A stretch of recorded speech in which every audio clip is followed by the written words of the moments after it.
What's up, everybody? Welcome back to another Ride and Dad channel video, or welcome if it's your first time. Either way, very glad to have you. We're doing some throttle cable replacement. I'll teach you guys how to adjust it if you're just needing to adjust your your existing ones or whatever. But first, we gotta roll the intro. Then we'll come back, replace these terrible throttle cables on this neglected Sportster.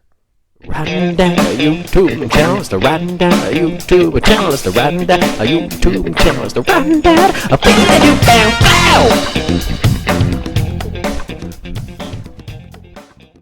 All right, so the reason I'm going to replace these is because the jam nuts are just rusted to hell.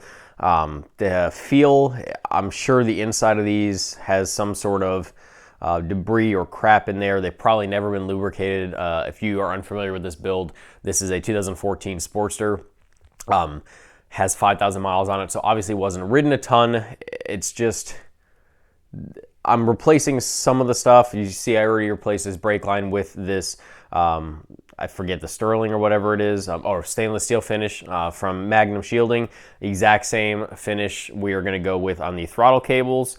And then eventually I will be replacing the clutch cable, I think, as well with the same finish, just kind of tie it all together. For this bike, I think the raw stainless looks nice, and these are some of the cheaper cables that Magnum has to offer, and they're just a very nice quality. And then obviously that stainless finish or stainless material is just much better quality than the OEM Harley tubes from the brake line. But then obviously the throttle cables, I'm sure, will be a little bit improved also. So you don't have to necessarily remove the entire tank on these Sportsters. The electronic cables go kind of far back, or at least on this one. I'm not sure which Sportster you have and what model years they may have changed it, but this one does not have a quick disconnect of the tank, so it's a gigantic pain in the butt to kind of remove the tank. What I did was remove the top bolts, lift the tank up. I have a can of spray paint there as my kind of holding. I have a towel so it doesn't push it forward, and then just for good measure, I have one of these removable zip ties so I can reuse it, holding the can to the front. That way it doesn't want to slide back along the tank. Now, the only reason we even have to really lift the tank at all is because you guys can't see it yet, but where these cables go down, and there's this kind of piece of plastic part that wraps around the underside of the frame, and that's where your zip ties are going to go around to hold the cables. There's a channel in there for it. That's the only reason we need to lift the tank, is to be able to get to that better. I went ahead and took off my entire air cleaner assembly. You may or may not have to do that depending on what your setup is. For those of you who are familiar, the one that I don't have my watch on. I feel so weird and naked without my watch. I just realized I don't have it on. I'll probably go get it before the rest of this video. But either way, those of you unfamiliar with what I have on this bike, I have a DK Customs, kind of the 90-degree elbow kind of thing. I could have gotten in there probably, but especially for video purposes, I wanted to remove it so you guys can clearly see what I was doing, and it's gonna make my job a ton easier. So I already removed these rubber boots from these jam nuts and adjustments, and you can even see these have been replaced before. For whatever reason, couldn't tell you, but we're going to go ahead and loosen up these jam nuts, back these all the way down, giving as much cable slag as possible. We're gonna have to remove this top clamp, make sure we hold on to the brake perch and all that stuff. I'll show you guys how to remove the cables themselves and remove the little, I don't know what to call them, like the little brass pieces that hold them in there. But first, we are going to go ahead and label the front and rear cable. For those of you unfamiliar what these do, the front cable, and I might be mixing the names up because I'll turn around here, but the front cable, one of the cables either way, is responsible for holding open the intake throttle, or holding open the intake manifold, the actual kind of throttling butterfly there. And then the other one is responsible for snapping your actual throttle input closed, because the spring, and you'll see when we go down there, the spring is actually at your intake manifold and not up here. This is just a piece of plastic that rotates. So we are going to go ahead and rotate the front and the back, or label the front and the back. So we went ahead and labeled the front and the back. One, I want to compare cables with the new ones I have out when we get them off. And then two, once we're off over here and we have taken it off of the running piece underneath the tank, or underneath the tank, but underneath the frame also, I want to make sure which cable is on the front and the back of the intake. And that way I can make sure that I install the new ones properly. So now I'm going to bring you guys closer. Like I said, we're going to undo this, undo those, loosen up the slack, take it out of here, and then we'll work our way down.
All right, guys, so I went ahead and obviously you guys watched, we took the old cables off the bike. There are the new cables. On the right, we have the front one, which is the throttle cable. Again, these are stock. This is according to Magnum. I get all my stuff from Magnum Shielding. I love the company. I love the customer service. I love just their products are great and they look great. So again, these are from Magnum Shielding. They are the stainless XR. Specifically, this front stock length size is the part number is going to be XR533600 or 533600, I guess it is. But that's the one that's on the right side. It's the front one, which went to the back of the intake manifold because it's responsible for opening that butterfly up. On the left side is going to be the back cable from the throttle, which goes to the front of the intake manifold, which is the return cable for the throttle tube. That part number is going to be XR5343600. And again, these are both the XR. You can see the difference. They just look much nicer. They come with new boots. They come with new, those little brass linkages. And they specifically have a warning label on the front that says, do not lubricate. They come with a special Teflon lube that is not made to be, used in conjunction with any other lubricant. It says specifically not to lubricate these. So a little bit different than their clutch cables. So we're gonna go ahead and put it back in reverse order from what we did. Should be really easy. And we'll start putting it back on the bike.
All right, we're all done.